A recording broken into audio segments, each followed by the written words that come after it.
Why, hello there.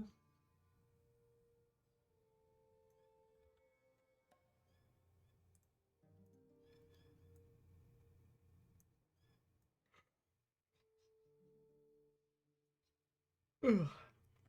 I don't think it's going to matter, but we're going to turn that down nice and low. Just so we don't get any, because this is not going to be a stream about the game that you see. No, this is a stream about that most wonderful of tales. Young Jim Hawkins and old Long John. Just a quick little one before D&D today, because I thought, you know what? It would really improve my D&D experience slash performance if I read for a couple of hours in voices, particularly voices that are rough on me old vocals. I think the crew will appreciate that and love and respect that. Anyway, so where are we up to? Well,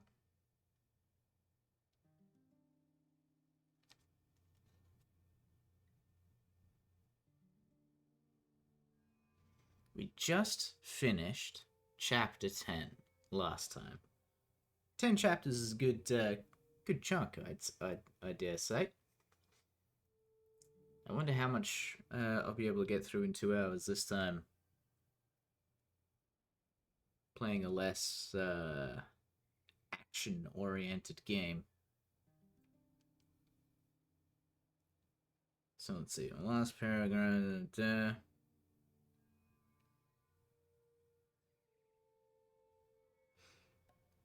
voyage was underway. Well, Jimmy and old Billy Bones had been at the Admiral Benbow. Billy Bones was hunted down by his old sea mates who delivered to him. Oh, hello, Nora. Look at me dancing. You're in here before even the stream announcement thing popped up. Look at you.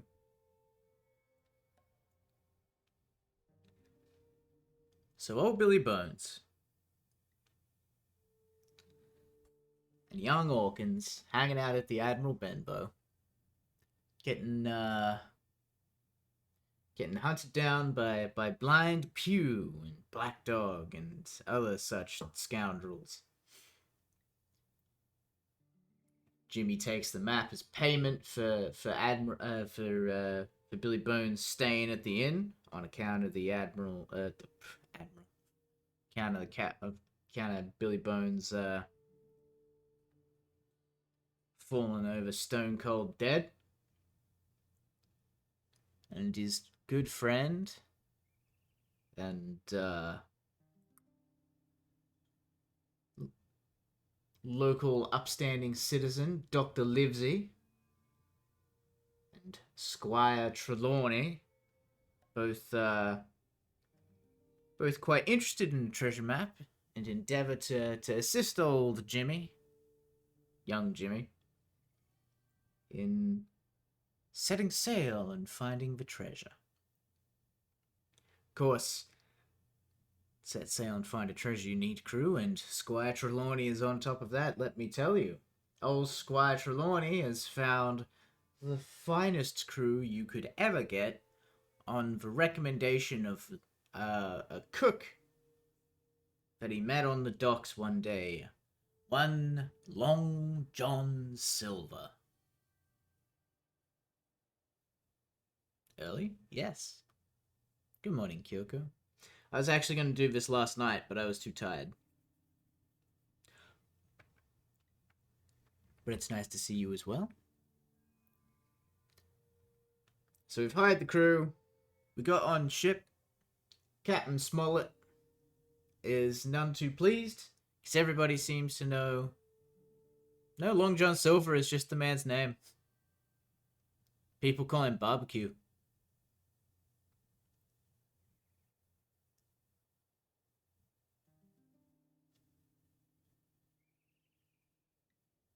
Hey, boss.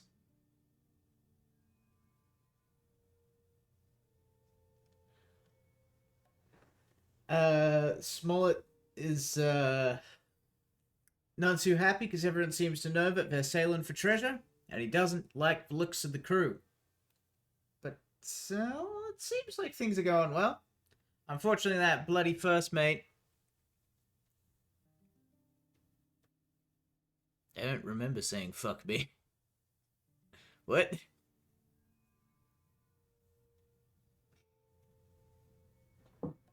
Gonna have to listen to that back. No, I'm doing a recap of the first reading stream. The mate, Mr. Arrow, appeared to be a bit of a drunkard, fell overboard, and is, nobody's problem. It's nobody's problem but the sea now. Jimmy's been getting along with Long John though, hanging out, and Trelawney and Dr. Livesey and Captain Smollett have all been, uh, well, Captain Smollett and Squire Trelawney both don't seem to like each other very much, but Dr. Livesey's very amenable to everybody. What is this game? This game is Airborne Kingdom. Don't worry too much about the game. You'll see it shake out. Focus is going to be reading. My dulcet tones. Great bustle, boatfuls, squire's friends, blah blah blah blah blah.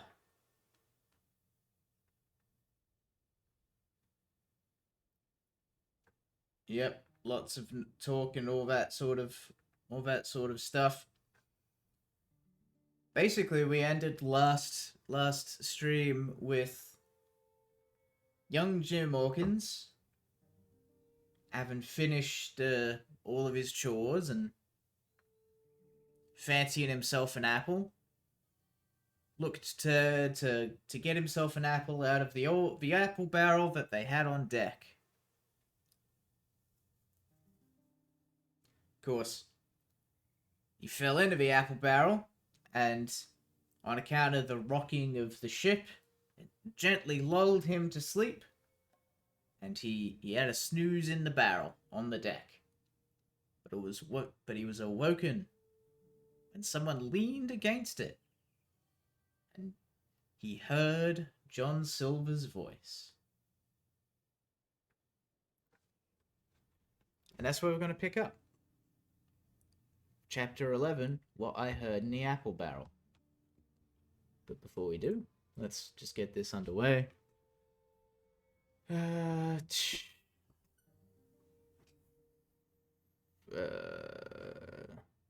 like efficiency. Do I want to make it hard? No, I don't think so. Oh wait, I think the cutscenes in this are like really loud.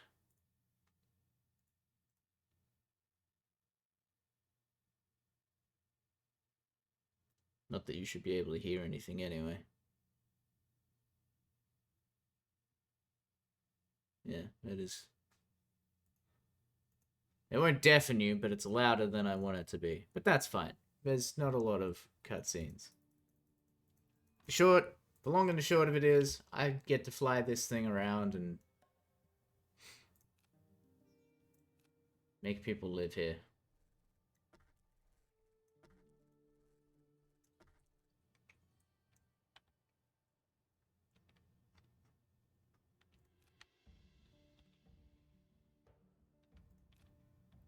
Let's see.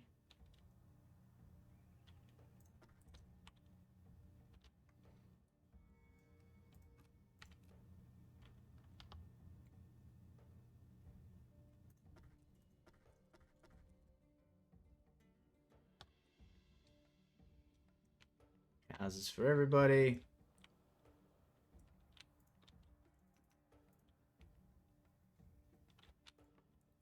And let's get us a bunch of wood.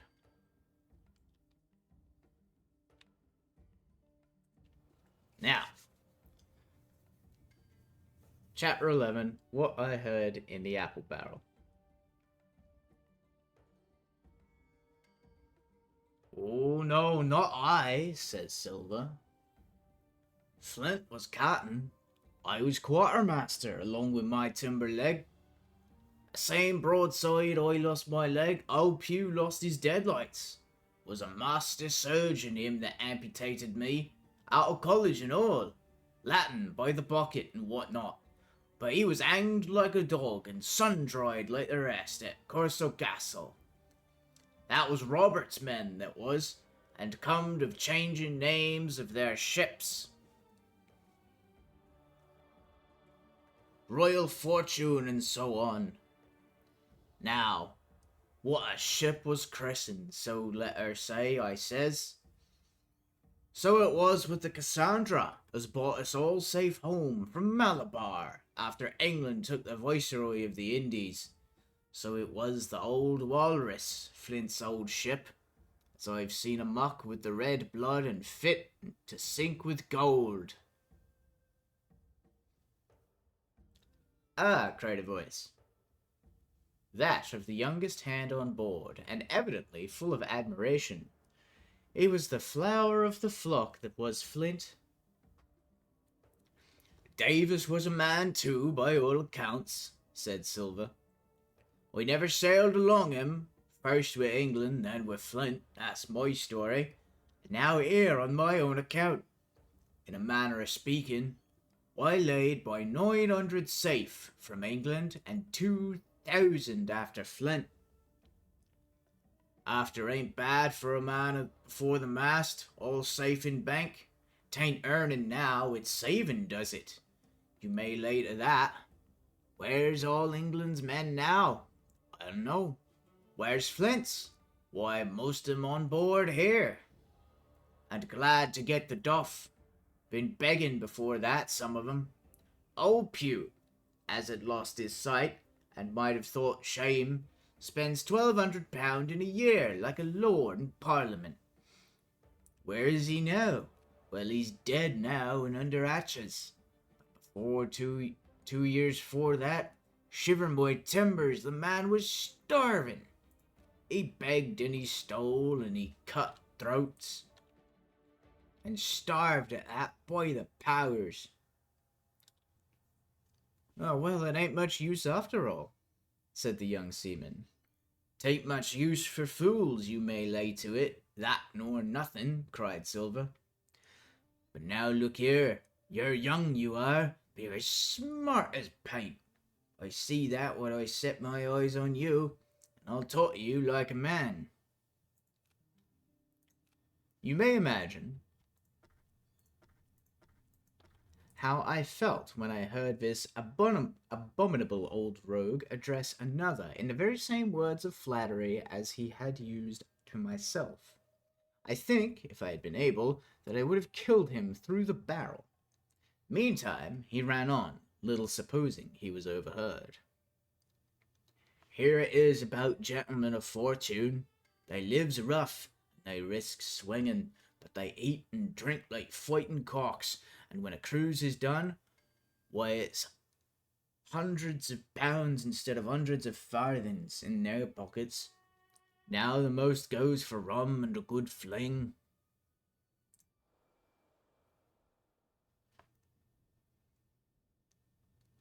And to sea again in their shirts, but that's not a course I lay. I puts it all away, some here, some there, none too much anywheres by reason of suspicion. I'm 50, mark you, once back from cruise. Ah, time enough too, says you. I set up a gentleman in earnest. But I've lived easy in the meantime, never denied myself of nothing heart desires, and slept soft, and ate dainty all my days but when at sea. And how did I begin? Why, before the mast like you. Well said, said the other. But all the other money's gone now, ain't it? You daren't show face in Bristol after this. Why, where might you suppose it was? Asked Silver derisively. Bristol, in banks and places, answered his companion. Oh, it were, said the cook. It were when we weighed anchor. My old missus has it all by now, and the spyglass is sold, lease and goodwill and rigging. The old girl's off to meet me. I would tell you where, for I trust you, but it'd make jealousy among the mates. And you can trust your missus? Asked the other. Gentlemen of fortune, returned the cook, usually trusts little among themselves, and right they are, you may lay to it. But I have a way with me, I have. When a mate brings me a slip on his cable, one as knows me, I mean, it won't be in the same world with old John. There was some that was afeard of Pew, and some that was feared of Flint, but Flint his own self was feared of me. Feared he was, and proud. They was the roughest crew afloat. Was Flint's. The devil himself would have been feared to go to sea with them. Well, now I tell you I'm not a boasting man, and you see in yourself how easy I keep company. But when I was quartermaster, lambs wasn't a word for old Flint's buccaneers. You may be sure yourself in old John's ship. Well, I tell you now, replied the lad, I didn't half a quarter like the job till I had this talk with you, John, but there's my hand on it now. And a brave lad you were, and smart too, answered Silver, shaking hands so heartily that all the barrel shook, and a finer figurehead for a gentleman of fortune I never clapped my eyes on. But this time I had begun to understand the meaning of their terms. By a gentleman of fortune, they plainly meant neither more nor less than a common pirate, and the little scene that I had overheard was the last act in the corruption of one of the honest hands, perhaps of the last one left aboard. But on this point I was soon to be relieved, for Silver, giving a little whistle, a third man strolled up and sat down by the party. "Dick's square," said Silver. "Oh, I knowed Dick was square," returned the voice of the coxswain, Israel Hands. "He's no fool, Dick." And he turned his quid and spat. "But look here," he went on. "Here's what I want to know, Barbecue. How long are we going to stand off and on like a blessed bumboat? I've had most enough, Captain Smollett. He's hazed me long enough, by thunder. I want to go into that cabin, I do. I want to pickle their wines and that."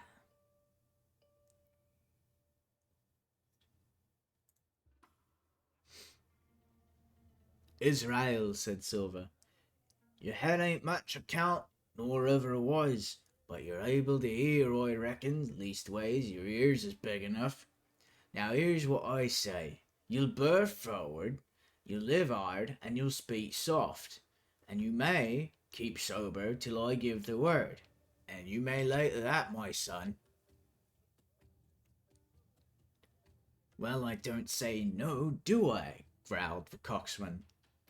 "What I say is when. That's what I say." "When?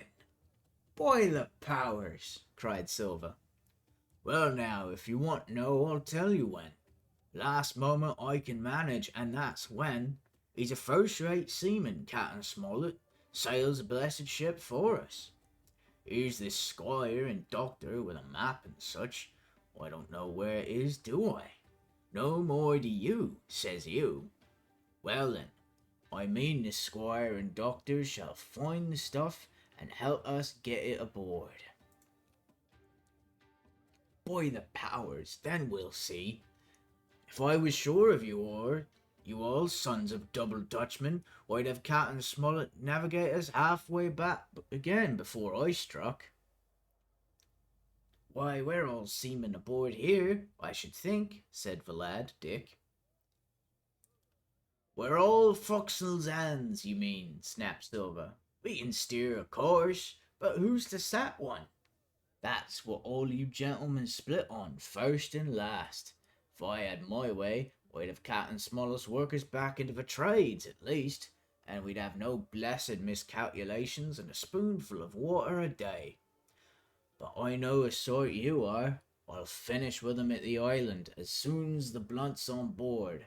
And a pity it is, but you're never happy till you're drunk. Split my sides, I've a sick heart to sail with the likes of you. Easy all, Long John, cried Israel. Who's a crossin' you? Why, how many tall ships, think ye now, have I seen laid aboard, and how many brisk lads dying in the sun at Execution Dock? Cried Silver. And all for the same hurry and hurry and hurry, you hear me? I seen a thing or two at sea, I have. If you'd only lay your course and point to windward, you would ride in carriages, you would. But not you, I know you. You'll have your mouth full of rum tomorrow, and go hang. Everyone knows you as a kind of chaplain, John, but there's others as could hand and steer as well as you, said Israel. They liked a bit of fun, they did. They wasn't so high and dry nohow, but took their fling like jolly companions, every one. So, says Silver. Well, and where are they now? Pugh was that sort, and he died a beggarman. Flint was that sort, and he died of rum at Savannah. Ah, they was a sweet crew, they was. Only, where are they? But, asked Dick, when we do lay 'em athwart, what are we to do with 'em anyhow?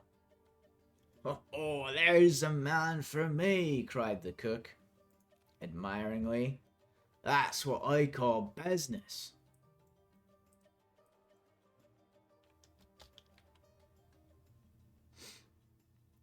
Well, what would you think?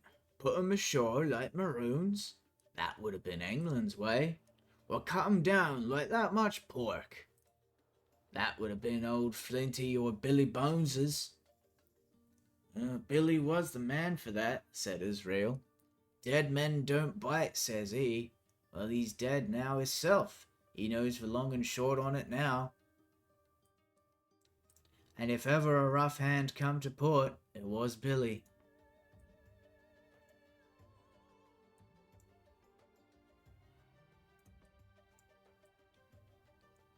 Right you are, said Silver, rough and ready.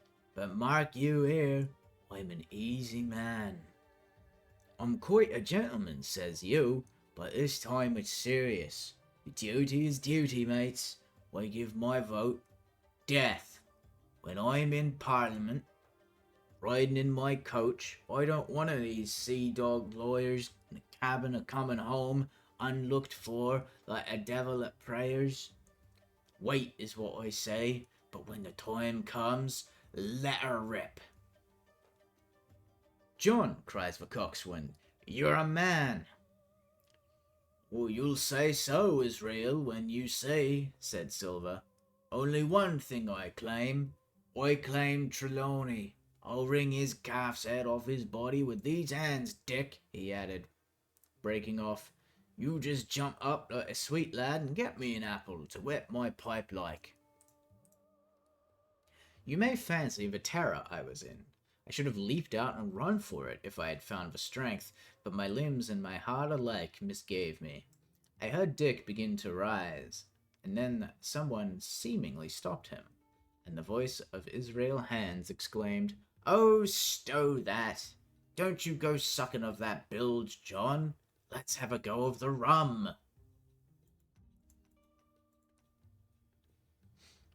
Dick, said Silver, I trust you. I've a gauge on the keg, mind. Here's the key. You fill a pannikin and bring it up. Terrified as I was, I could not help thinking to myself that this must have been how Mr. Arrow got the strong waters that destroyed him.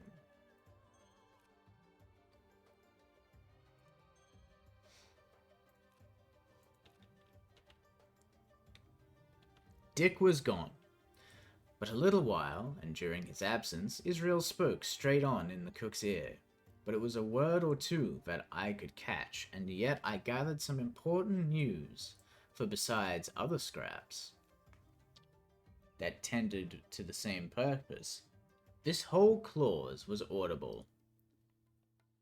Not another man of Emeljine. Hence, there were still faithful men on board. When Dick returned, one after another of the trio took the pannikin and drank. One to luck, another with "Here's to old Flint," and Silver himself saying in a kind of song, "Here's to ourselves and hold your luff, plenty o' prizes and plenty o' duff." Just when a sort of brightness fell upon me in the barrel, and, looking up, I found the moon had risen, and was silvering the mizzen top, and shining white on the luff of the foresail, and, almost at the same time, the voice of the lookout shouted, "Land ho!"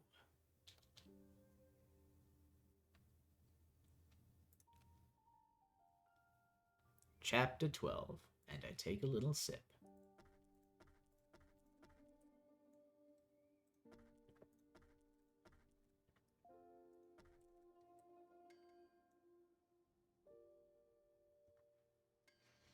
Council of War.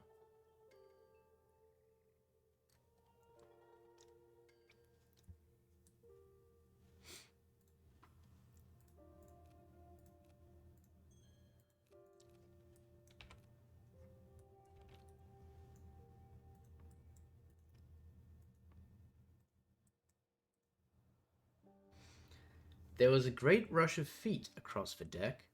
I could hear people tumbling up the cabin and the forecastle, and, slipping in an instant outside my barrel, I dived behind the foresail, made a double towards the stern, came out upon the open deck in time to join Hunter and Dr. Livesey in the rush for the weather bow.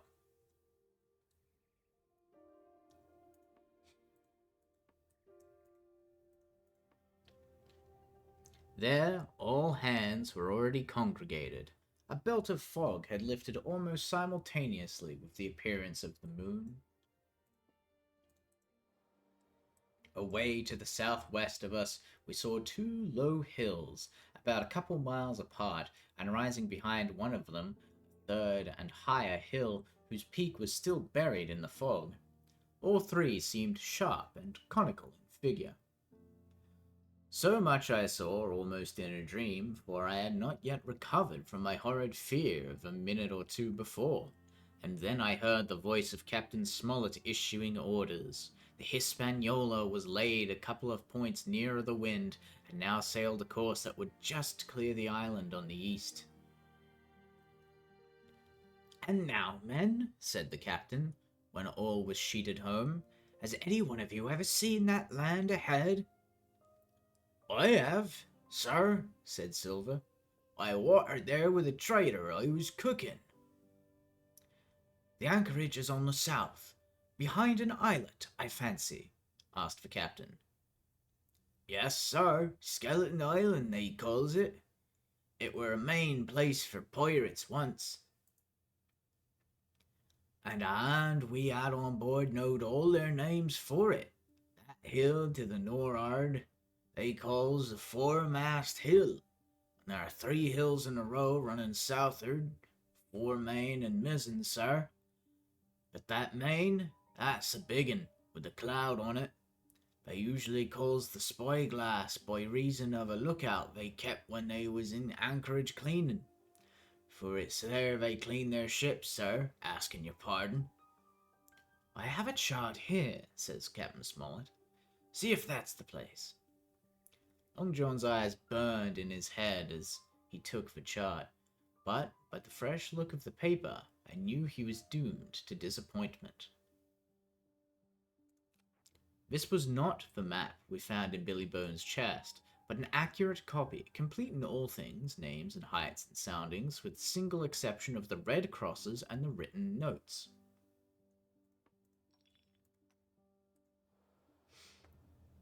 Sharp as must have been his annoyance, Silver had the strength of mind to hide it. "Yes, sir," said he. This is a spot to be sure, and very prettily drawed out. Who might have done that, I wonder? Pirates are too ignorant, I reckon. Why, here it is. Captain Kidd's Anchorage. Just the name my shipmate called it. There's a strong current runs along the south.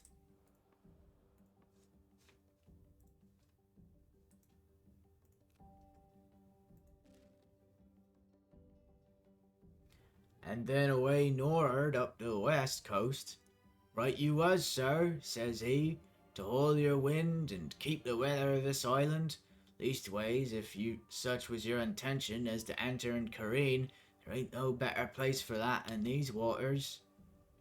Thank you, my man, says Captain Smollett. I'll ask you, later on, to give us a help. You may go.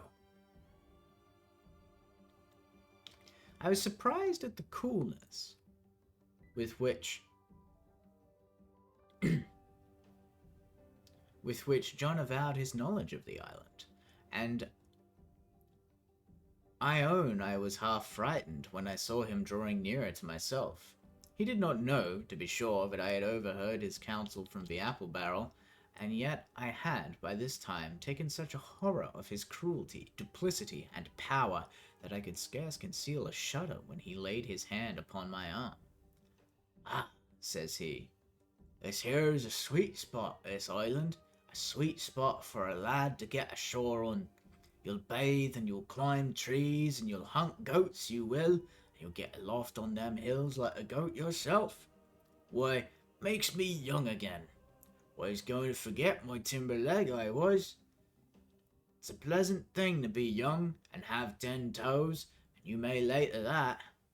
When you want to go a bit of exploring, you just ask old John and he'll put up a snack for you to take along. And clapping me in the friendliest way upon the shoulder, he hobbled off forward and went below.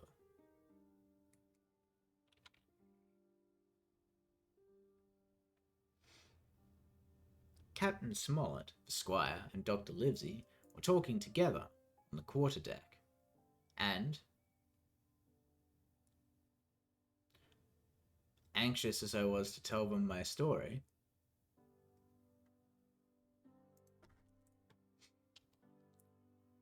I dared not interrupt them openly. While I was still casting about in my thoughts to find some probable excuse, Dr. Livesey called me to his side. He had left his pipe below, and being a slave to tobacco, had meant that I should fetch it. But as soon as I was near enough to speak and to not be overheard, I broke out immediately. Doctor, let me speak. Get the captain and squire down to the cabin, and then make some pretense to send for me. I have terrible news.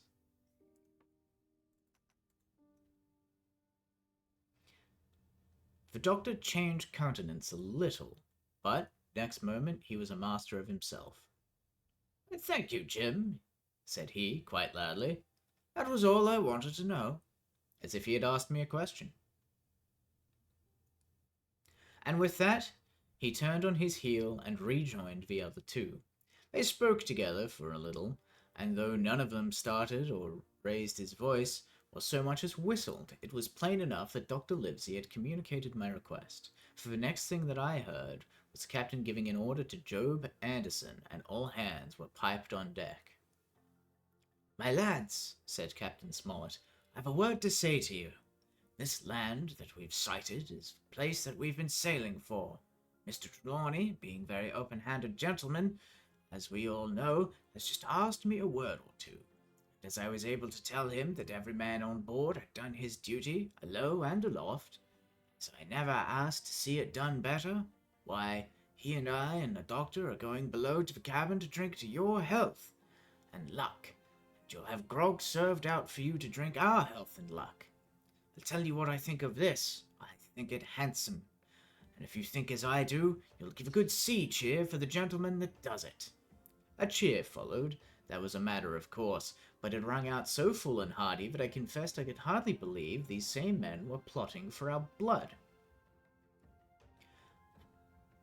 One more cheer for Captain Smollett, cried Long John when the first had subsided, and this was also given with a will. On the top of that, 3 gentlemen went below, and not long after, word was sent forward that Jim Hawkins was wanted in the cabin.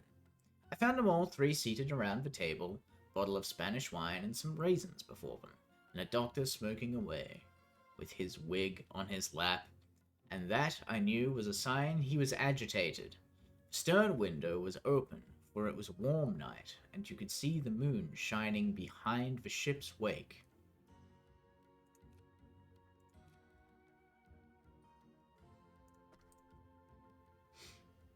"Now, Hawkins," said the squire, "you have something to say. Speak up." I did as I was bid, and as short as I could make it, told the whole details of Silver's conversation. Nobody interrupted me till I was done, nor did any of the 3 of them make so much as a movement, but they kept their eyes upon my face from first to last. "Jim," said Dr. Livesey, "take a seat." And they made me sit down at the table beside them, poured me out a glass of wine, filled my hands with raisins, and all 3, one after the other, and each with a bow, drank my good health and their service to me for my luck and courage. "Now, Captain," said the squire, "you were right and I was wrong. I own myself an ass, and I await your orders." "Well, no more an ass than I, sir," returned the captain. "I never heard of a crew that meant to mutiny but what showed signs before, for any man that had an eye in his head to see the mischief and take steps according. But this crew," he added, "beats me." "Captain," said the doctor, "with your permission, that's Silver, a very remarkable man." "He'd look remarkably well from a yardarm, sir," returned the captain. "But this is talk. This doesn't lead to anything. I see 3 or 4 points, and with Mr. Trelawney's permission I shall name them."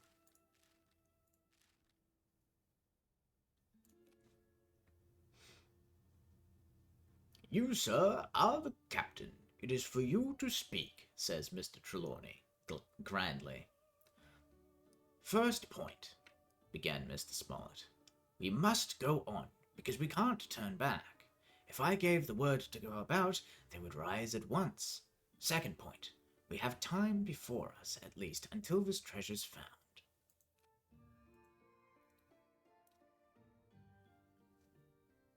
Third point, there are faithful hands. Now, sir, it's got to come to blows sooner or later, and what I propose is to take time by the forelock, as the saying is, and come to blows some fine day when they least expect it. We can count, I take it, on your own home servants, Mr. Trelawney?" "As upon myself," declared the squire. "3," reckoned the captain. "Ourselves make 7, counting Hawkins here. Now, about the honest hands." "Most likely Trelawney's own men," said the doctor. "Those he had picked for himself before he lit on Silver." "Oh, nay," replied the squire. "Hans was one of mine. I did think I could have trusted Hans," added the captain. "And to think they're all Englishmen." "Sir, I could find it in my heart to blow this ship up." "Well, gentlemen," says the captain, "best that I can say is not much. We must lay to, if you please, and keep a bright lookout. It's trying on a man, I know. It would be pleasanter to come to blows, but there's no help for it till we know our men. Lay to and whistle for a wind. That's my view." "Hawkins, I put prodigious faith in you," added the squire. "Jim here," said the doctor, "can help us more than anyone. The men are not shy with him. Jim is a noticing lad." I began to feel pretty desperate at this.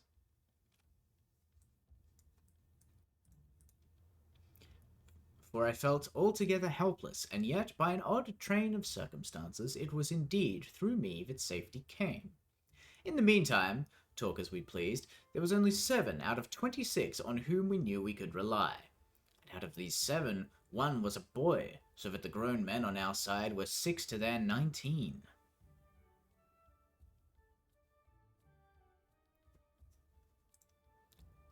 Chapter 13. My Shore Adventure. Well, sorry, Part 3, My Shore Adventure, Chapter 13, How My Shore Adventure Began. Excuse me. These old books are broken up in a different way. The appearance of the island, when I came on deck next morning, was altogether changed. Although the breeze had now utterly ceased, we had made a great deal of way during the night, and were now lying becalmed about half a mile to the southeast of the low eastern coast. Grey-coloured woods covered a large part of the surface. This even tint was indeed broken up by streaks of yellow sandbreak in the lower lands, and by many tall trees of the pine family, out-topping the others. Some singly, some in clumps. But the general colouring was uniform and sad. The hills ran up the clear above the vegetation in spires of naked rock. All were strangely shaped, and the spyglass, which was by 300 or 400 feet the tallest on the island, was likewise the strangest in configuration, running up sheer from almost every side, and then suddenly cut off at the top like a pedestal to put a statue upon. The Hispaniola was rolling scuppers under in the ocean swell. The booms were tearing at the blocks, the rudder was banging to and fro, and the whole ship creaking, groaning, and jumping like a manufactory. I had to cling tight to the backstay, and the world turned giddily before my eyes. For though I was a good enough sailor when there was a way on, this standing still and being rolled about like a bottle was a thing I never learned to stand without a qualm or so, above all in the morning on an empty stomach. Perhaps it was this. Perhaps it was the look of the island, with its grey, melancholy woods, and wild stone spires, and surf that we could both see and hear foaming and thundering on the steep beach at least. Although the sun shone bright and hot, and the shore birds were fishing and crying all around us, and you would have thought any one would have been glad to land after being so long at sea, my heart sank, as the saying is, into my boots, and from that first look onward I hated the very thought of Treasure Island. We had a dreary morning's work before us, for there was no sign of any wind, and the boats had to go out and manned, and the ship warped 3 or 4 miles round the corner of the island, and up the narrow passage to the haven behind Skeleton Island. I volunteered for one of those boats where I had, of course, no business. The heat was sweltering, and the men grumbled fiercely over their work. Anderson was in command of my boat, and instead of keeping the crew in order, he grumbled as loud as the worst. Well said, with an oath. It's not forever. I thought this was a very bad sign, for, up to that day, the men had gone briskly and willingly about their business, but the very sight of the island had relaxed the cords of discipline. All the way in, Long John stood by the steersman and conned the ship. He knew the passage like the palm of his hand, though the men in chains got everywhere more water than was down in the chart. John never hesitated once. There was a strong scour with the ebb. Sorry? There's a strong scour with the ebb, he said. This here passage been dug out, in a manner of speaking, with a spade.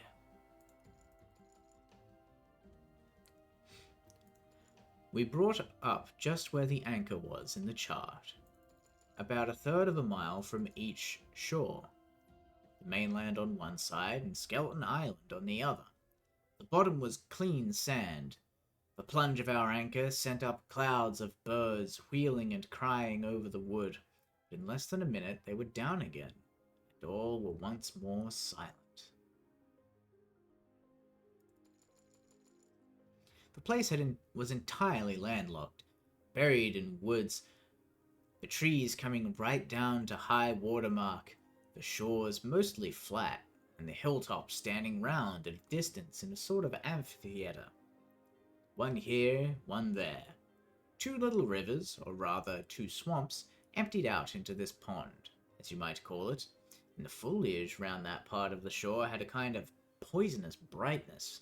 From the ship, we could see nothing of the house or stockade, for they were quite buried among the trees, and if it had not been for the chart on the companion, we might have been first that had ever anchored there, since the island arose out of seas.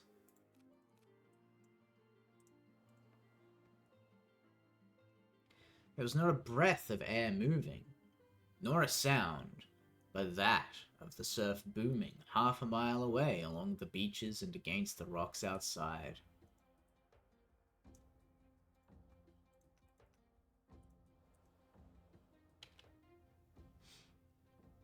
A peculiar stagnant smell hung over the anchorage, a smell of sodden leaves and rotting tree trunks. I observed the doctor, sniffing and sniffing, like someone tasting a bad egg. "Well, I don't know about treasure," he said, "but I'll stake my wig there's fever here." The conduct of the men had been alarming in the boat, became truly threatening when they had come aboard. They lay about the deck, growling together in talk. The slightest order was received with a black look, and grudgingly and carelessly obeyed. Even the honest hands must have caught the infection, for there was not one man aboard to mend another. Mutiny, it was plain, hung over us like a thundercloud. And it was not only we of the cabin party who perceived the danger. Long John was hard at work, going from group to group, spending himself in good advice. And, as for example, no man could have shown a better. He fairly outstripped himself in willingness and civility. He was all smiles to everyone. If an order were given, John would be on his crutch in an instant with the cheeriest "Aye, aye, sir," in the world, and when there was nothing else to do, he kept up one song after another, as if to conceal the discontent of the rest. Of all the gloomy features of that gloomy afternoon, this obvious anxiety on the part of Long John appeared the worst. We held a council in the cabin. "Sir," said the captain, "if I risk another order, the whole ship will come about our ears by the run. You see, sir, here it is. I get a rough answer, do I not? Well, if I speak back, Pikes will be going in 2 shakes. If I don't, Silver will see there's something under that, and the game's up. Now we've only one man to rely on." "And who's that?" asked the squire. "Well, Silver, sir," returned the captain. "He's as anxious as you and I to smother things up. This is a tiff, and he'd soon talk them out, if he had the chance. And what I propose to do is to give him the chance. Let's allow the men an afternoon ashore. If they all go, why, we'll fight the ship. If none go, well, then we hold the cabin, and God defend the right. If some go, you mark my words, sir, Silver will bring 'em aboard again, as mild as lambs." It was so decided. Loaded pistols were served out to all the shoremen. Hunter, Joyce, and Redruth were taken into our confidence and received news with less surprise and a better spirit than we had looked for.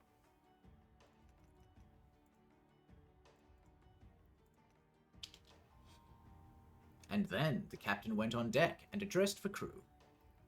"My lads," said he, "we've had a hot day and are all tired and out of sorts. A turn ashore will hurt nobody. The boats are still in the water. You can take the gigs, and as many as please may go ashore for the afternoon. I'll fire a gun half-hour before sundown." I believe the silly fellows must have thought they would break their shins over the treasure as soon as they were landed, for they all came out of their sulks in a moment, and gave a cheer that started the echo in a faraway hill, and sent the birds once more flying and squalling around the anchorage. The captain was too bright to be in the way. He whipped out of sight in a moment, leaving Silver to arrange the party.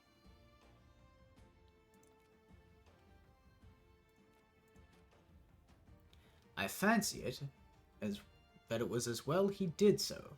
Had he been on deck, he could no longer so much as pretended not to understand the situation. It was as plain as day. Silver was the captain, and a mighty rebellious crew he had of it. The honest hands, as I was soon to see it, proved that there was so much on board, must have been very stupid fellows. Or rather, I suppose the truth was this, that all hands were disaffected by the example of the ringleaders. Only some more, some less, and a few, being good fellows in the main, could neither be led nor driven any further. It is one thing to be idle and skulk, it is quite another to take a ship and murder a number of innocent men. At last, however, the party was made up. 6 fellows were to stay on board, and the remaining 13, including Silver, began to embark. Then it was that there came into my head the first of mad notions that contributed so much to save our lives. If 6 men were left by Silver, it was plain our party could not take and fight the ship, and since only 6 were left, it was equally plain that the cabin party had no present need of my assistance. It occurred to me at once to go ashore. In a jiffy I had slipped over the side and curled up in the foresheet of the nearest boat, and almost at the same time she shoved off. No one took notice of me, only the bow oar saying, "Is that you, Jim? Keep your head down." But Silver, from the other boat, looked sharply over and called out to know if that were me. From that moment, I began to regret what I had done. The crews raced for the beach, but the boat I was in, having some start, and being at once the lighter and better manned, shot far ahead of her consort, and the bow had struck among the shoreside trees, and I had caught a branch and swung myself out, and plunged into the nearest thicket, while Silver and the rest were still 100 yards behind. "Jim! Jim!" I heard him shouting. But you may suppose I paid no heed, jumping, ducking, and breaking through. I ran straight before my nose till I could run no longer. When do they sing Cabin Fever? That's, I think that's in the extended edition.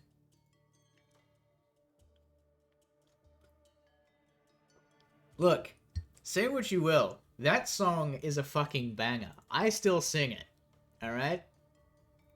We all love Cabin Fever here. What the hell? What's in front of me? No. That's the front of me. Yes. Let's see. What are we up to? It is a banger. Yes, exactly. I will have all of you know that if you want a faithful retelling of this story that is just fantastic in pretty much every single regard, watch Muppets Treasure Island. In fact, even if you don't want that, watch Muppets Treasure Island anyway. It's great. It's very funny. It's great. Chapter 40. The First Blow. I was so pleased at having given the slip to Long John that I began to enjoy myself and look around me with some interest on the strange land I was in. I had crossed a marshy tract full of willows, bulrushes, and odd outlandish swampy trees. Excuse me, and I had a little belch.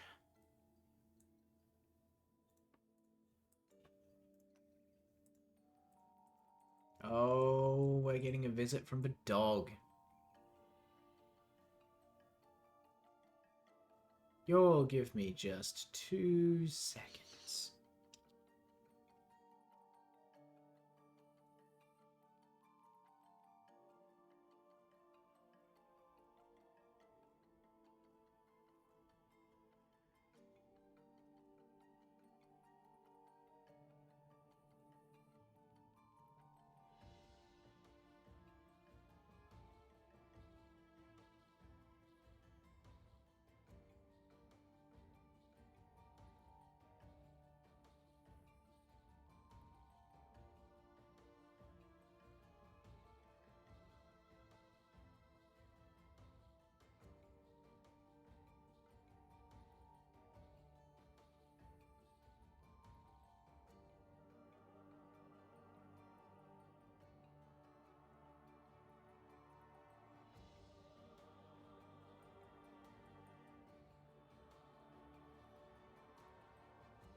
Ugh, my apologies. But I'm sorry. The dog. I I love that dog.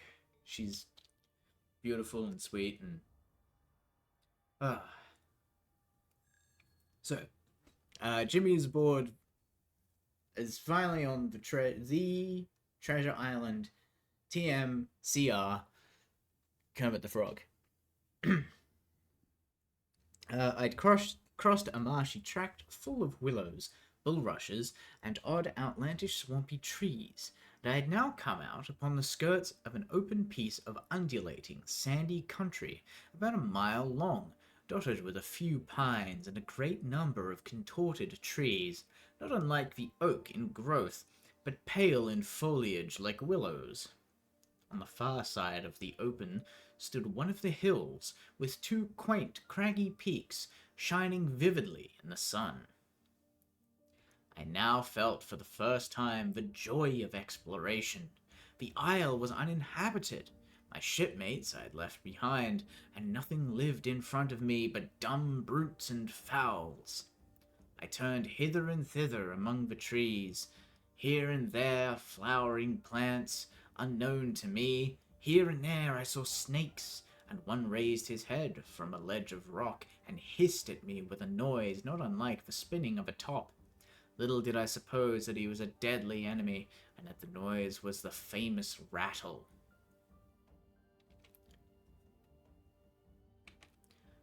Then I came to a long thicket of these oak-like trees, live or evergreen, oaks, I heard afterwards they should be called, which grew low along the sands like brambles, and boughs curiously twisted, the foliage compact like thatch.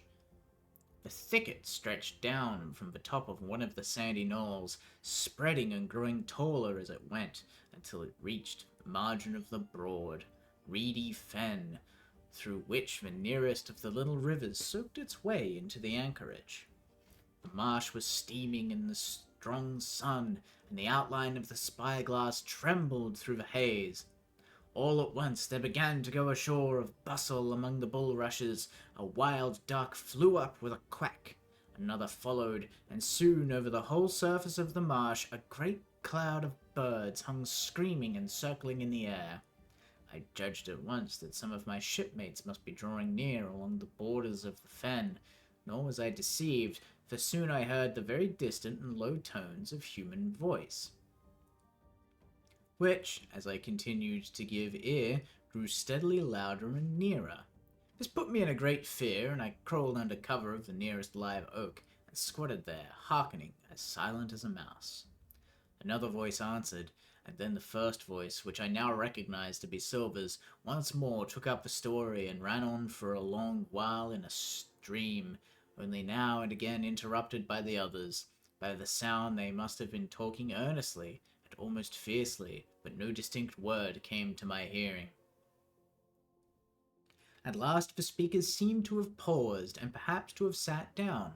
Not only did they cease to draw any nearer, but the birds themselves began to grow more quiet and to settle again to their places in the swamp. And now I began to feel what I was neglecting, my business. That since I had been so foolhardy as to come ashore of these desperadoes, the least I could do was to overhear them at their councils, and that my plain and obvious duty was to draw as close as I could manage under the favorable ambush of crouching trees. I could tell the direction of the speakers pretty exactly, not only by the sound of their voices, but by the behavior of the few birds that still hung in alarm above the heads of the intruders. Crawling on all fours, I steadily but slowly towards them, till at last, raising my head to an aperture among the leaves, I could see clear down into a little green dell beside the marsh, and closely set about with trees, where Long John Silver and another of the crew stood face to face in conversation. The sun beat full upon them. Silver had thrown his hat beside him on the ground, and his great smooth blonde face, all shining with heat, was lifted to the other man's in a kind of appeal. "Mate," he was saying, "it's because I think gold dust of you, gold dust, and you may lay to that.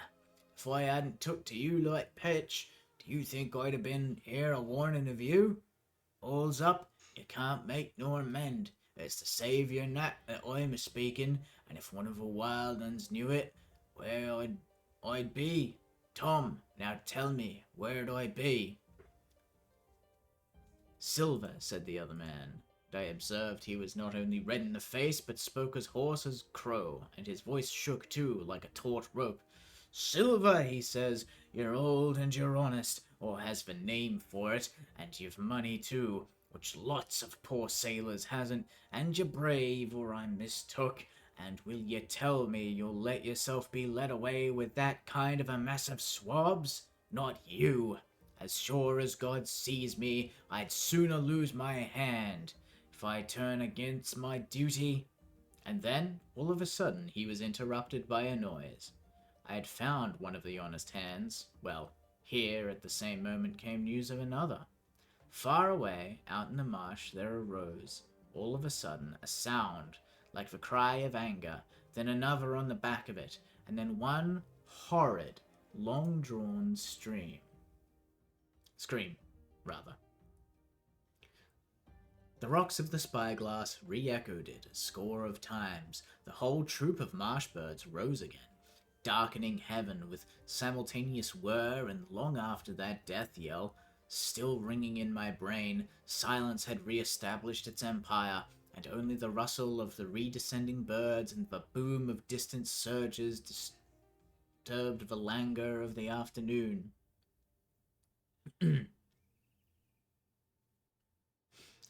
Tom had leaped at the sound, like a horse at the spur, but Silver had not winked an eye. He stood where he was, resting lightly on his crutch, watching his companion like a snake about to spring. John, said the sailor, stretching out his hand. Hands off, cried Silver, leaping back a yard, as it seemed to me, with the speed and security of a trained gymnast. Hands off if you like, John Silver, said the other. It's a black conscience that can make you feared of me, but in heaven's name, tell me, what was that?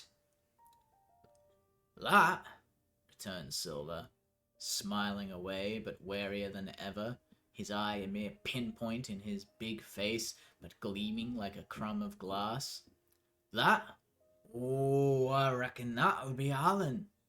And at that point, Tom flashed out like a hero. Alan, he cried.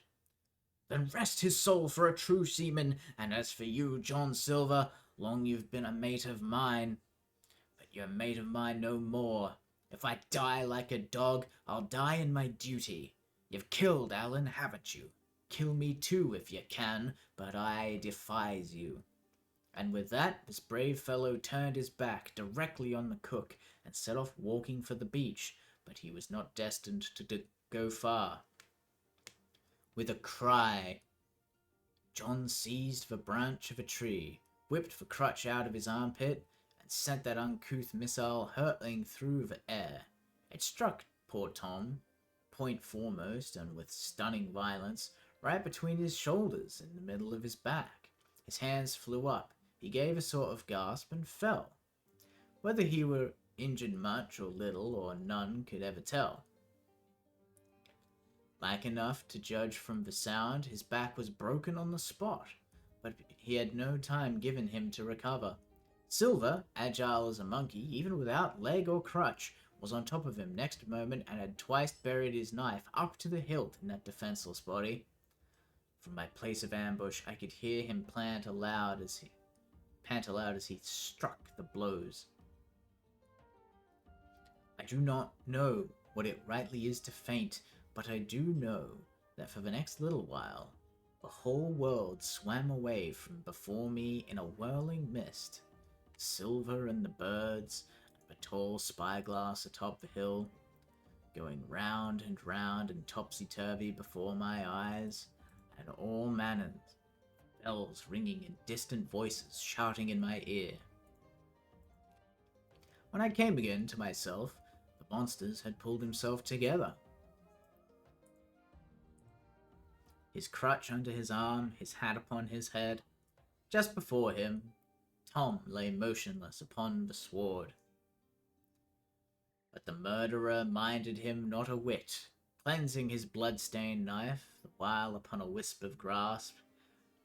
Everything else was unchanged. The sun was still shining mercilessly on the steaming marsh and a tall pinnacle of the mountain, and I could scarce persuade myself that murder had been actually done, and a human life cruelly cut short a moment since before my eyes. But now John put his hand into his pocket, brought out a whistle, and blew upon it several modulated blasts that rang far across the heated air. I could not tell, of course, the meaning of the signal, but it instantly awoke my fears. More men would be coming. I might be discovered. They'd already slain two of the honest people. After Tom and Alan, might not I come next? Instantly, I began to extricate myself and crawl back again, with what speed and silence I could manage, to the more open portion of the wood. And as I did so, I could hear the hails coming and going between the old buccaneer and his comrades. And this sound of danger lent me wings. As soon as I was clear of the thicket, I ran as I never ran before, scarce minding the direction of my flight, so long as it led me from the murderers. And as I ran, fear grew and grew upon me until it turned into a kind of frenzy. Indeed, could anyone be more entirely lost than I? When the gun fired, how should I dare to go down to the boats among those fiends, still smoking from their crime? Would not the first of them who saw me wring my neck like a snipe's? Would not my absence itself be an evidence to them of my alarm, and therefore of my fatal knowledge? It was all over, I thought. Goodbye to the Hispaniola, goodbye to the squire, the doctor, and the captain. There was nothing left for me but death by starvation or death by the hands of mutineers. All this while, as I say, I was still running, and, without taking any notice, I had drawn near to the foot of the little hill with two peaks, and had gotten into a part of the island where the live oaks grew more widely apart, and seemed more like forest trees in their bearing and dimension. Mingled with these were a few scattered pines, some 50, some near 70 feet high. The air, too, smelt more freshly than down beside the marsh, and here a fresh alarm brought me to a standstill with a thumping heart.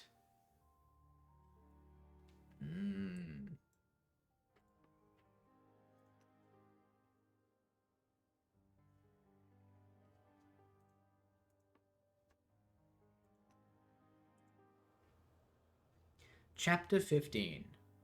The Man of the Island. From the side of the hill, which was here steep and stony, and a spout of gravel was dislodged and fell rattling and bounding through the trees, my eyes turned instinctively in that direction. And I saw a figure leap with great rapidity behind the trunk of a pine. What it was, whether bear or man or monkey, I could in no wise tell. It seemed dark and shaggy. More I knew not. But the terror of this new apparition brought me to a stand. I was now, it seemed, cut off upon both sides, behind me the murderers, before me this lurking nondescript, and immediately I began to prefer the dangers that I knew to those I knew not.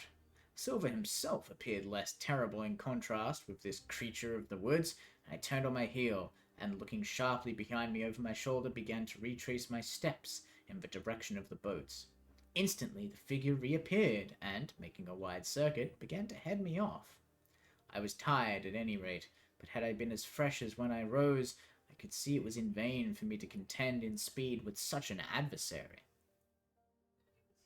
From trunk to trunk the creature flitted like a deer, running manlike on two legs, but unlike any man that I had ever seen, stooping almost double as it ran. Yet a man it was, I could no longer be in doubt of that.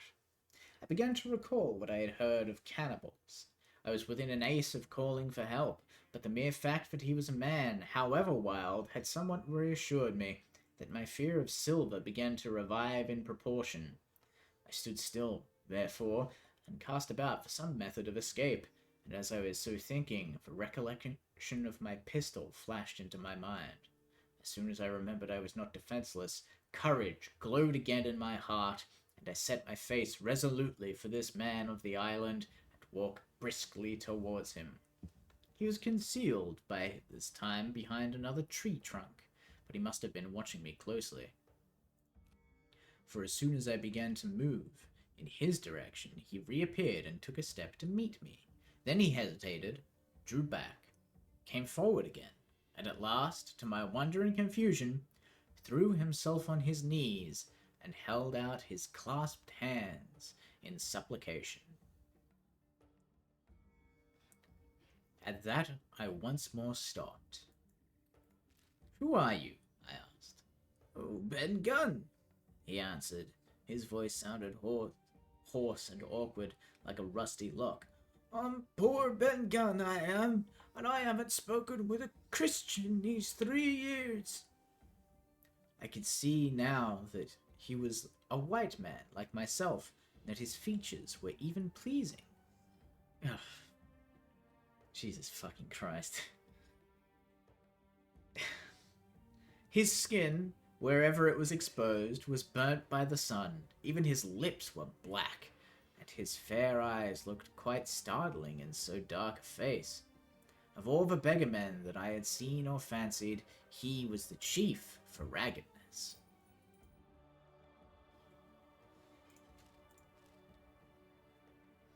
He was clothed with tatters of old ship's canvas and old sea cloth, and this extraordinary patchwork was held together by a system of the most various and incongruous fastenings, brass buttons, bits of sticks, and loops of tarry gaskin. About his waist he wore an old brass-buckled leather belt, which was the one thing solid in his whole accoutrement. 3 years, I cried. Were you shipwrecked? Nay, mate, said he. Marooned.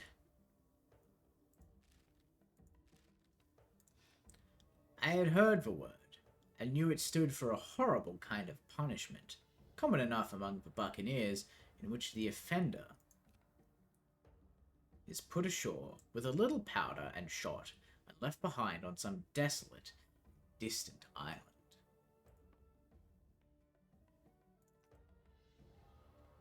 Marooned 3 years agone, he continued, and lived on goats since then, and berries and oysters. Wherever a man is, says I, a man can do for himself. But, mate, my heart is sore for Christian diet. You mightn't happen to have a piece of cheese about you now? No? Many's the long night I've dreamed of cheese, toasted mostly, and woke up again, and here I were.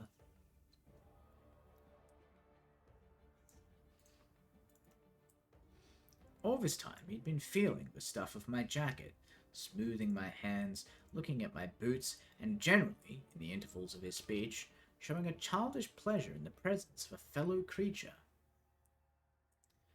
But at my last words he perked up into a kind of startled slyness.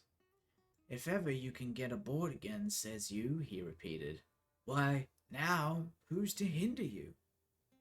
Not you, I know, was my reply. And right you was, he cried. Now you, what do you call yourself, mate? Jim, I told him. Jim, Jim, says he, quite pleased apparently. Well now, Jim, I've lived that rough as you'd be ashamed to hear of. Now, for instance, you wouldn't think I had a pious mother to look at me, he asked. Why, no, not in particular, I answered. Ah, well,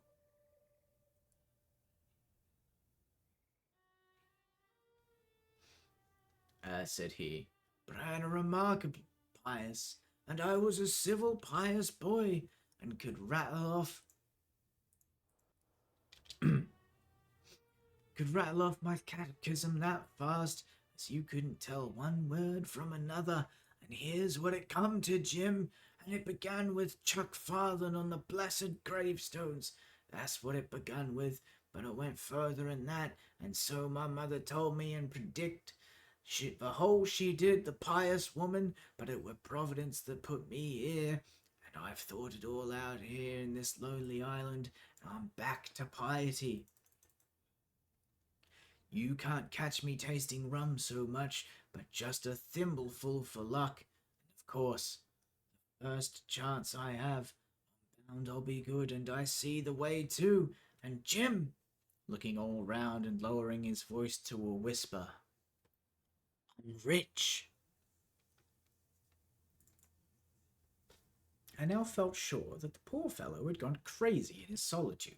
I suppose I must have shown the feeling in my face, for he repeated the statement hotly. Rich, rich, I says, and I'll tell you what, I'll make a man of you, Jim. Ah, Jim, you'll bless your stars, you will. You was the first that found me. And at this there came a sudden lowering of shadow over his face, and tightened his grasp upon my hand, and raised a forefinger, threateningly before my eyes. Now, Jim, you tell me true, that ain't Flint's ship? He asked. At this, I had a happy inspiration. I began to believe I'd found an ally, and I answered him at once. It's not Flint's ship, and Flint's dead. But I'll tell you true, as you ask me, there are some of Flint's hands aboard. Worse luck for the rest of us. Not a man with one leg, he gasped. Silver? I asked. Ah, Silver, says he. That were his name. He's the cook, and the ringleader, too. He was still holding me by the wrist, and at that he gave it a quiet ring. If you was sent by Long John, he said, I'm as good as pork, and I know it. But where was you, do you suppose? I had made my mind up in a moment, and by way of answer told him the whole story of our voyage and the predicament in which we found ourselves.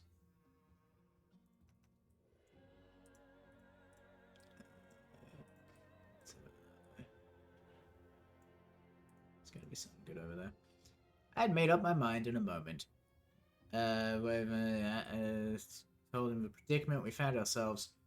He heard me with the keenest interest, and when I had done, he patted me on the head. You're a good lad, Jim, he said, and you're all in a clove hitch, ain't ya? Well, you just put your trust in Ben Gunn. Ben Gunn's a man to do it. Would you think it likely now that your squire would prove a liberal-minded one in case of help, him being in a clove hitch, as you remark? I told him the squire was the most liberal of men. Aye, but you see, returned Ben Gunn, didn't mean giving me a gate to keep, and a suit of livery clothes and such. That's not my mark, Jim.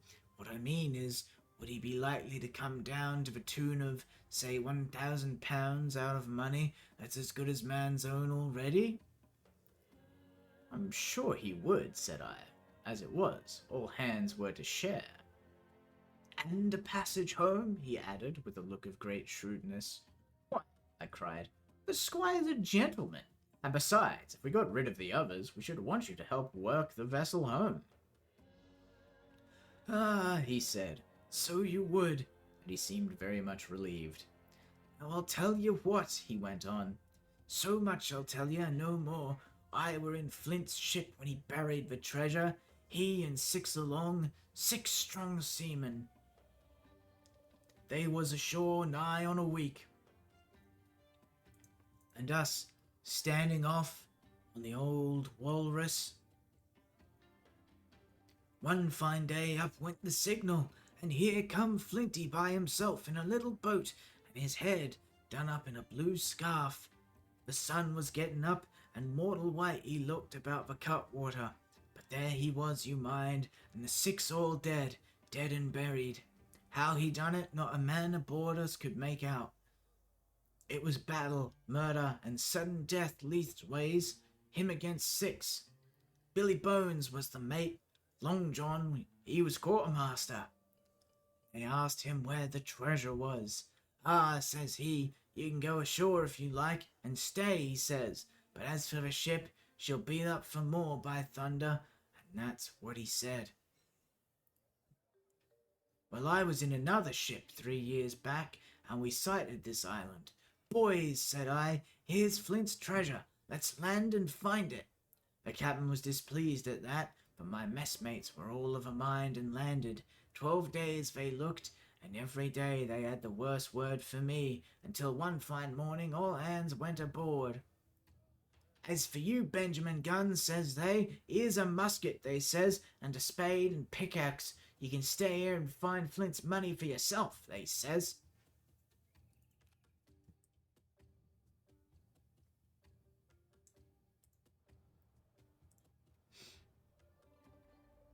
Well, Jim, 3 years have I been here, and not a bite of a Christian diet from that day to this. But now you look at me. Look at me! Do I look like a man before the mast? No, says you. Nor I weren't neither, says I. And with that he winked and pinched me hard. Just you mention them words to your squire, Jim, he went on. Nor he weren't neither. That's the words. 3 years he were the man of this island, light and dark, fair and rain, and sometimes he would maybe think upon a prayer, says you, and sometimes he would maybe think of his old mother, so be as she's alive, you'll say. But the most part of Gunn's time, this is what you'll say, the most part of this time was took up with another matter, and then you'll give him a nip, like I do. And he pinched me again in the most confidential manner. Then, he continued, then you'll up and you'll say this. Gunn is a good man, you'll say, and he puts a precious sight more confidence, a precious sight, mind that, in a gentleman aboard than these gentlemen of fortune, having been one himself. Well, I said, I don't understand one word of what you've been saying. But that's neither here nor there, for how am I to get on board? Ah, he said, that's the hitch for sure. Well, there's my boat that I made with my 2 hands. I keep her under the White Rock. If the worst come to worst, we might try that after dark. Hi! He broke out. What's that? Just then, although the sun had still an hour or two to run, all the echoes of the island awoke and bellowed to the thunder of a cannon. They've begun to fight, I cried. Follow me.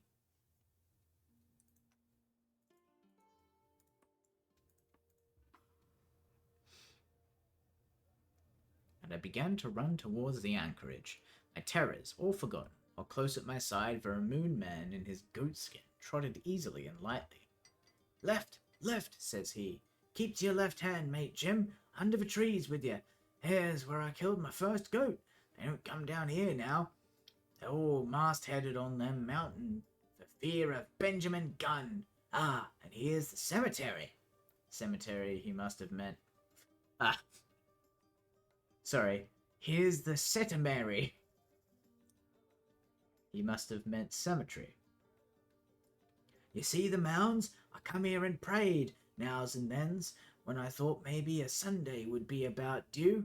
It weren't quite a chapel, but it seemed more solemn-like, and then, says you, Ben Gunn was short-handed, no chaplain, nor so much as a Bible and a flag, you says.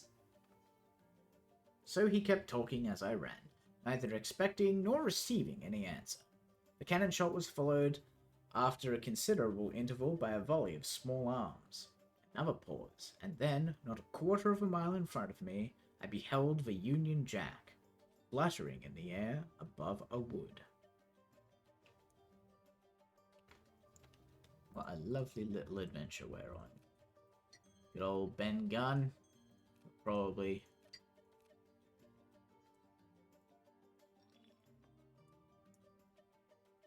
help our young Hawkins, I'd say. I'd hope. I did those wrong. What's the whole key for that?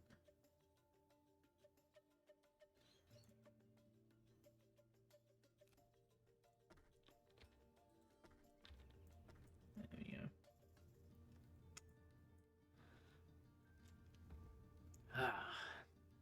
Shall I keep going? Yeah, I don't have D&D for another 30 minutes.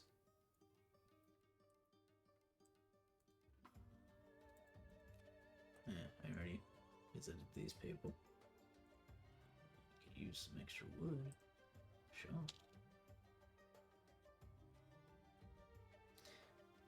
Part 4. The Stockade. Chapter 16.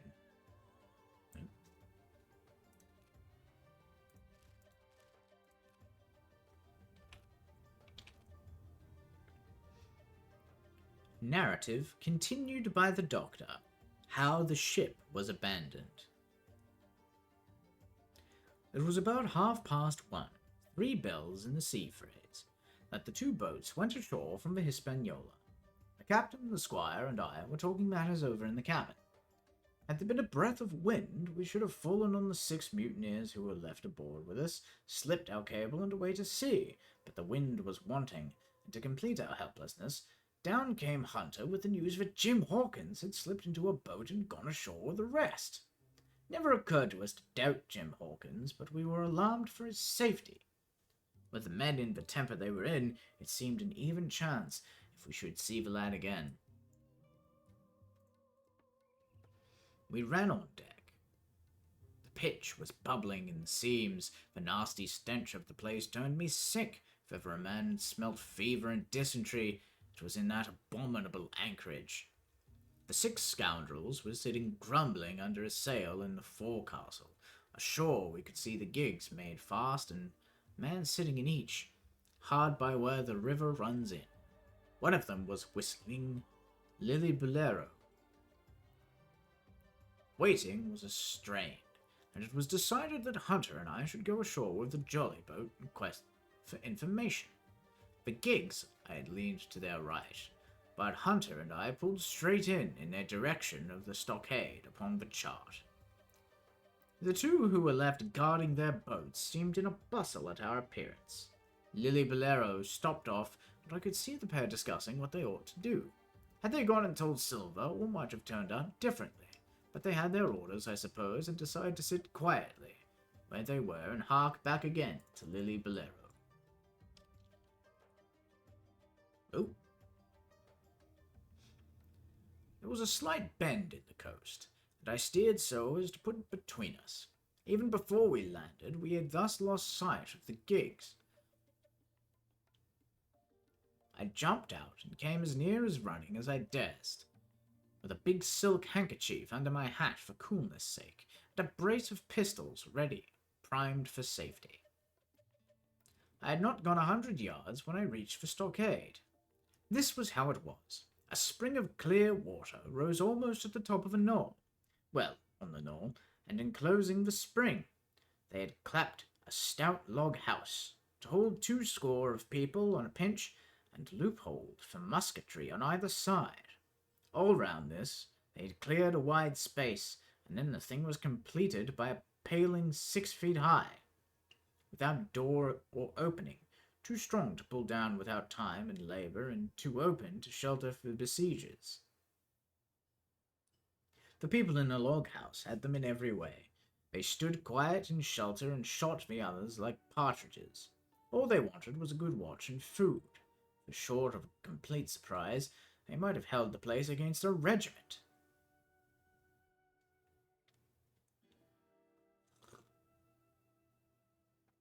Excuse the sip.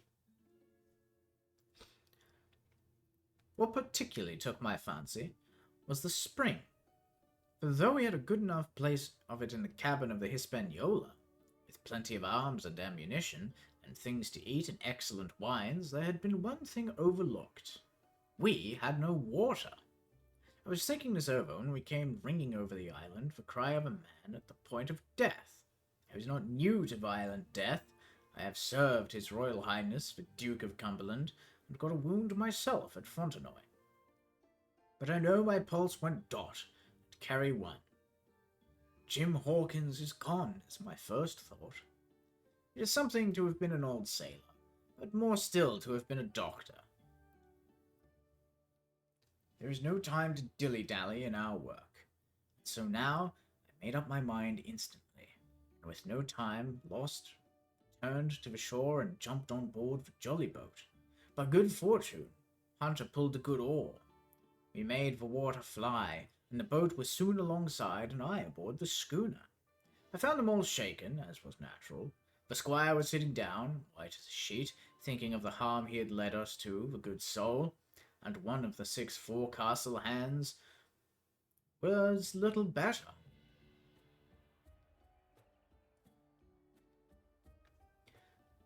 "There's a man," says Captain Smollett, nodding towards him, "new to this work. He came nigh hand fainting, Doctor, when he heard the cry. Another touch of the rudder, and that man would join us." I told my plan to the captain, and between us we settled on the details of its accomplishment. We would put old Redruth in the gallery between the captain and the forecastle, with 3 or 4 loaded muskets and a mattress for protection. Hunter brought the boat round under the stern port, and Joyce and I set to work loading her with powder tins, muskets, bags of biscuits, kegs of pork, cask of cognac, and my invaluable medical chest. In the meantime, the squire and the captain stayed on deck, and the latter hailed the coxswain, who was the principal man aboard. "Mr. Hans," he said, "here are 2 of us with a brace of pistols each. If any of you 6 make a signal of any description, that man's dead." They were a good deal taken aback, and after a little consultation, one and all tumbled down the fore companion, thinking no doubt to take us on the rear. But when they saw Redruth waiting for them in the sparred galley, they went about the ship at once, and a head popped out again on deck. "Down, dog!" cries the captain. The head popped back again, and we heard no more for the time of these 6 very faint-hearted seamen. By this time, tumbling things in as they came, we had the jolly boat loaded as much as we dared. Joyce and I got out with the stern port, made for the shore again as fast as oars could take us. This second trip fairly aroused for watchers along the shore. Lillibullero was dropped again, and just before we lost sight of them behind the little point, one of them whipped ashore and disappeared. I had half a mind to change my plan and destroy their boats, but I feared that Silver and the others might be close at hand, and all might very well be lost trying for too much.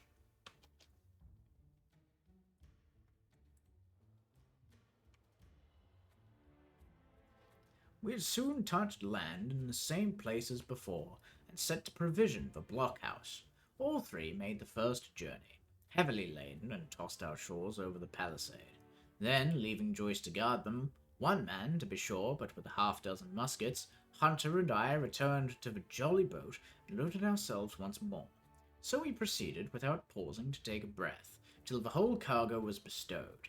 Then the 2 servants took up their position in the blockhouse, and I, with all my powder, sculled back to the Hispaniola. That we should have risked a second boatload seems more daring than it really was. They had the advantage of numbers, of course, but we had the advantage of arms. Not one of the men ashore had a musket, and before they could get within range for pistol shooting, we flattered ourselves we should be able to give a good account of a half-dozen at least. The squire was waiting for me at the stern window, all his faintness gone from him. He caught the painter and made it fast, and we fell to loading the boat for our very lives. Pork, powder, and biscuits was the cargo, with only a musket and a cutlass apiece for the squire and me, and Redruth and the captain. The rest of the arms and powder we dropped overboard in 2 fathoms and a half of water, so that we could see the bright steel shining far below us in the sun on the clean, sandy bottom.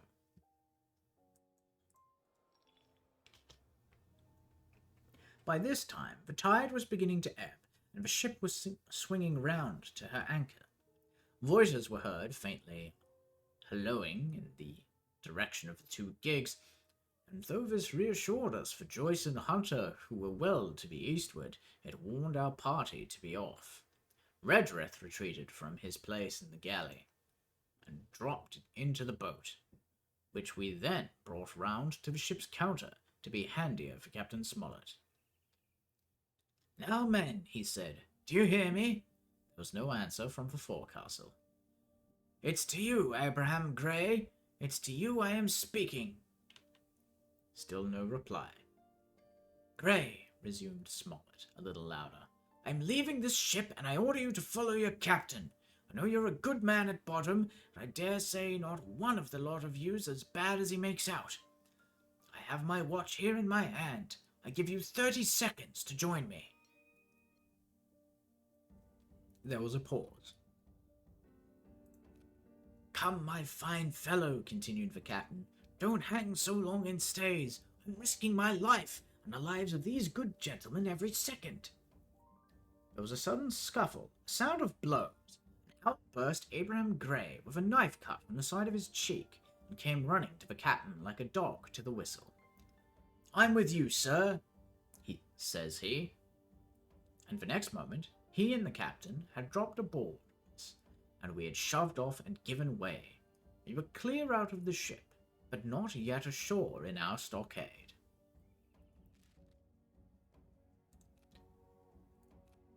So that was a bit chaotic. In case it wasn't particularly clear, so yeah, what he was doing was filling the boat with supplies and running it to the shore, to the stockade. Little fort that was already on the island.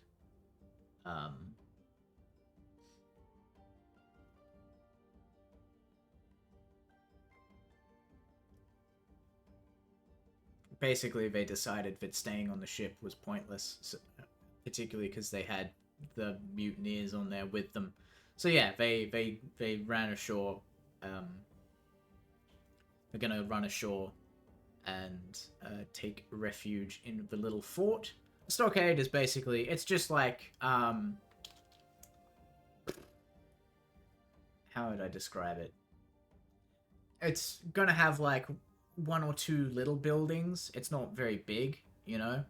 And it's got like, if you imagine one of those, like a little fort with like logs upright and sharpened to a point, you know?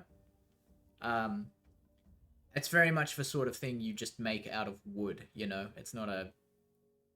It's a thing you build on the fly kind of thing. So it's not like a strong place. But, you know, if the people who are attacking you are just pirates with swords and pistols, that's plenty. So yeah, they took all the stuff off, but they took what they could off the boat, including a cask of cognac, because that's important, and they took it ashore and put it inside the lovely little stockade that they were going to hide out in. And they've left the mutineers with control of the ship. Chapter 17. Narrative continued by the Doctor. The Jolly Boat's last trip. This fifth trip was quite different from any of the others. In the first place, the little gallipot of a boat we were in was gravely overloaded. 5 grown men, and 3 of them, Trelawney, Redruth, and the captain, over 6 feet high, was already more than she was meant to carry. Add to that the powder, pork, and bread bags. The gunwale was lipping astern. Several times we shipped a little water, and my breeches at the tails of my coat were all soaking wet before we had gone 100 yards. The captain made us trim the boat, and we got it to lie a little more evenly. All the same, we were afraid to breathe. In the second place, the ebb was now making a strong rippling current running westward through the basin, and then southward and seaward down the straits by which we had entered in the morning. Even the ripples were a danger to our overloaded craft, but the worst of it was that we were swept out of our true course and away from our proper landing place behind the point. If we let the current have its way, we should come ashore beside the gigs, where the pirates might appear at any moment. I cannot keep her head for the stockade, sir, said I to the captain. I was steering.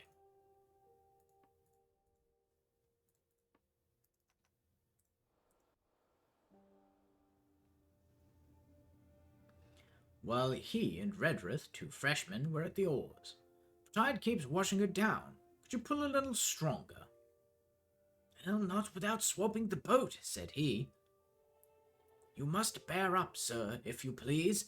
Bear up until you see you're gaining. I tried and found by experiment that the tide was sweeping us westward until I had her laid head due east, or just about right angles to the way we ought to go. We'll never get ashore at this rate, says I. If it's the only course that we can lie, sir, we must even lie it, returned the captain. We must keep upstream, you see, sir, he went on. If once we dropped to leeward of the landing place, it's hard to say where we should get ashore. Besides, the chance of being boarded by the gigs, whereas the way we go to the current must slacken, and then we can dodge back along the shore. The current's less already. Oh, the current's less already, sir, said the man Grey, who was sitting but in the foresheets. You can ease off her a bit. Thank you, my man, said I, quite as if nothing had happened, for we had all quietly made up our minds to treat him like one of ourselves.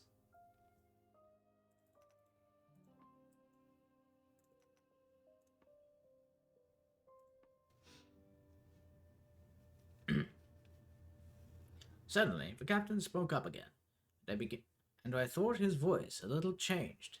The gun, he said. I have thought of that, said I. I made sure he was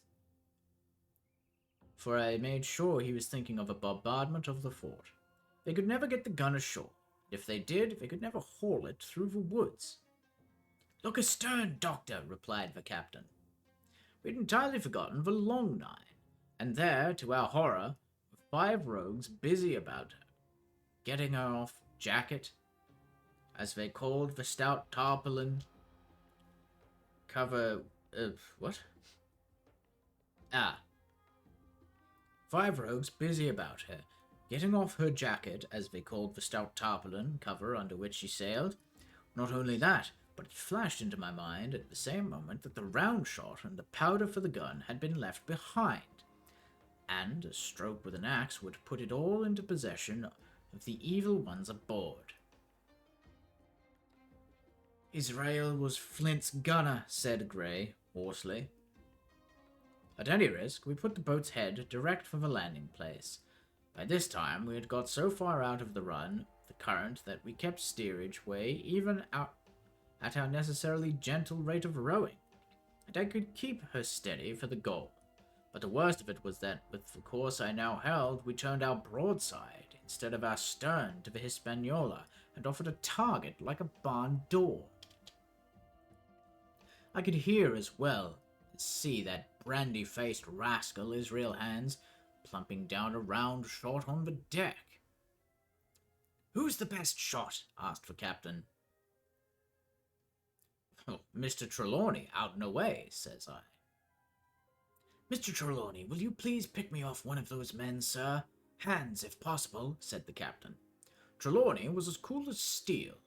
He looked to the priming of his gun. Now, cried the captain, easy with that gun, sir, or you'll swamp the boat. All hands, stand by to trim her when he aims. The squire raised his gun. The rowing ceased, and we leaned over to the other side to keep the balance, and all was so nicely contrived that we did not ship a drop.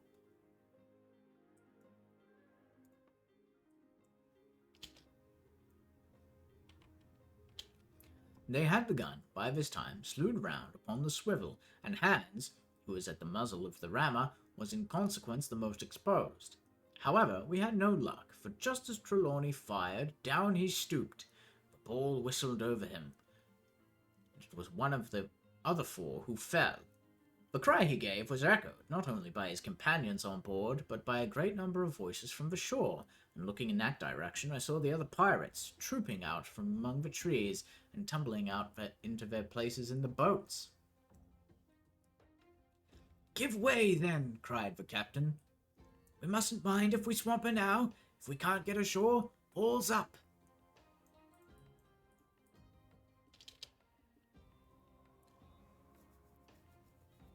Only one of the gigs is being manned, sir, I added. The crew of the others most likely going to round by shore to cut us off. They'll have a hot run, sir, returned the captain. Jack ashore, you know. It's not them I mind, it's the round shot. Carpet balls. My lady's maid couldn't miss. Tell us, squire, when you see the match, and we'll hold water. In the meanwhile, we had been making headway at a good pace for a boat so overloaded, and we had shipped but little water in the process. We were now close in, 30 or 40 strokes, and we should beach her, for the ebb had already disclosed a narrow belt of sand below the clustering trees.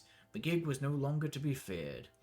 The little point had already concealed it from our eyes. The ebb tide, which had so cruelly delayed us, was now making reparation and delaying our assailants. The one source of danger was the gun. "If I durst," said the captain, "I'd stop and pick off another man." But it was plain that they meant nothing should delay their... But it was plain that they meant nothing should delay their shot. They had never so much as looked at their fallen comrade, though he was not dead, and I could see him trying to crawl away. "Ready?" cried the squire. "Hold!" cried the captain, quick as an echo. And he and Redruth backed with great heave that sent her stern bodily under water. The report fell in at the same instant of time. This was the first time that Jim heard the sound of the squire's shot not having reached him. Where the ball passed, not one of us precisely knew, but I fancy it must have been over our heads, and that the wind of it may have contributed to our disaster. At any rate, the boat sank by the stern, quite gently, in 3 feet of water, leaving the captain and myself facing each other on our feet. The other 3 took complete headers, and came up again drenched and bubbling, so far that there was no great harm, no lives were lost, and we could wade ashore in safety. But there were all our stores at the bottom, and to make things worse, only 2 guns out of 5 remained in a state for service.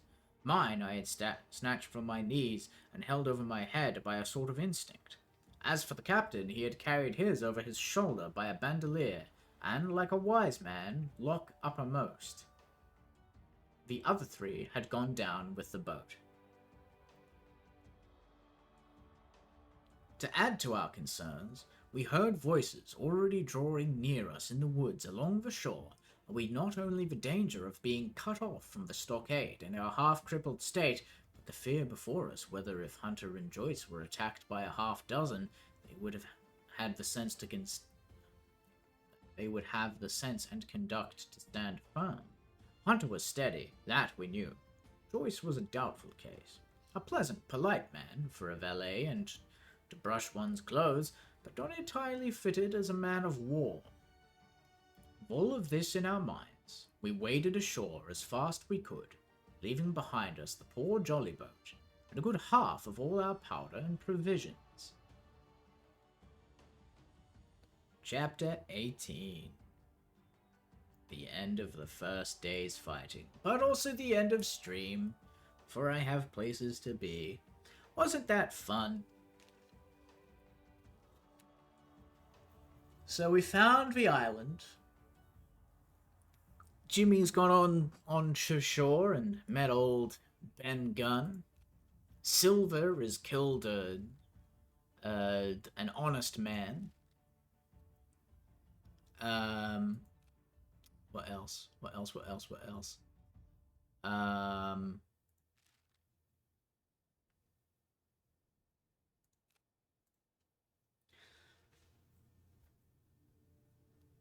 So again, that was a little bit chaotic, that section. So they got into the little boat and they were rowing away, and the men on board the Hispaniola, the actual ship, had taken one of the cannons and was going to use it to shoot at the little boat. And the plan there was to basically take on some water just as they were going to fire the cannon. That way they would sink a bit lower and the cannon would presumably miss, which it apparently did. Which it did. The problem with taking on the water is, of course, that they'd been carrying 5 muskets, and so three muskets, Trelawney, Redrith's, and Hunter's musket, were all left on the boat, and they were made wet. And basically, a wet musket is useless because it, yeah, it needs to be dry. It will not fire. It will not fire if it is wet. And once it is made wet, it's difficult to dry the bastard out. The doctor said, yeah, he was, holding his just up above his head because he's fought in wars and such, so he knows about this sort of thing.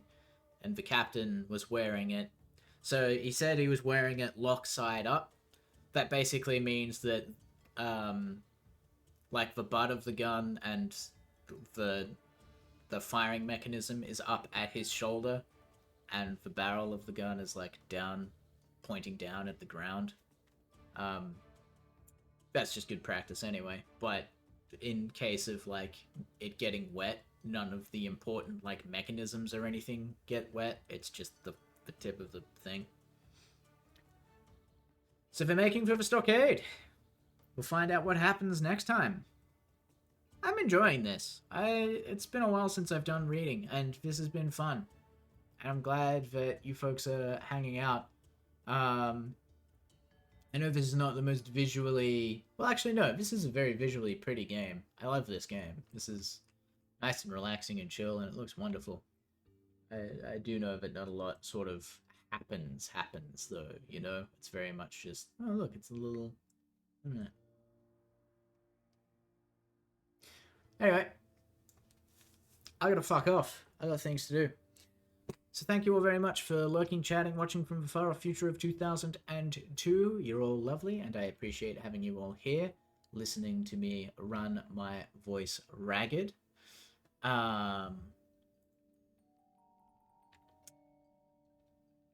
Yep, that's it. So I hope you all have a good old night, and I hope you will be well.